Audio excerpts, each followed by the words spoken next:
Hello everyone, आज हम देखते हैं कुछ शॉर्ट और फुल फॉर्म। तो हम पहले देखते हैं एलएलबी। तो एलएलबी को हम लिखते हैं LL.B. ये होता है हमारा सही शॉर्ट फॉर्म लिखने का तरीका। अब इसे हम इंग्लिश में क्या कहेंगे? तो एलएलबी को इंग्लिश में कहते हैं बैचलर ऑफ लॉ। और यही हम देखते हैं तो हम लैटिन लैंग्वेज में कहते हैं लेगम बैकालोरियस। ये होता है हमारा एलएलबी का। अब सेकंड आते हैं तो सेकंड देखते हैं एलएलएम। तो एलएलएम को हम लिखते हैं LL.M. ये होता है हमारा सही लिखने का तरीका। अब देखते हैं हम इंग्लिश में इसे क्या कहते हैं? तो इंग्लिश में कहते हैं बैचलर ऑफ लॉज।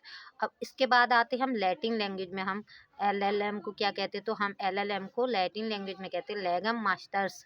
तो ये होता है हमारा एलएलएम का। अब देखते हैं एलएलडी। तो एलएलडी की डिग्री पहले हमारे यहाँ प्रचलन में थी, अब बहुत कम कॉलेज देते हैं इंडिया में। तो हम देखते हैं एलएलडी का। तो LL.D. ये होता है हमारा सही लिखने का तरीका। और इसे हम इंग्लिश में कहते हैं डॉक्टर ऑफ लॉज। और इसे ही हम लैटिन लैटिन लैंग्वेज में कहते हैं लेगम डॉक्टर्स। अब आ जाते हैं हम हाईएस्ट जो डिग्री है जो होती है पीएचडी। तो हम पीएचडी को शॉर्ट फॉर्म में लिखते हैं PH.D. ये होता है हमारा सही लिखने का तरीका। और इसे हम इंग्लिश में लिखते हैं तो इसे हम कहते हैं डॉक्टर ऑफ फिलोसफी। तो ये होता है हमारा इंग्लिश का। अब इसे ही हम, अगर हम उसे लैटिन लैंग्वेज में लिखेंगे तो हम कहेंगे फिलोसफाई डॉक्टर्स। तो ये होता है हमारा पीएचडी का फुल फॉर्म। Thank you.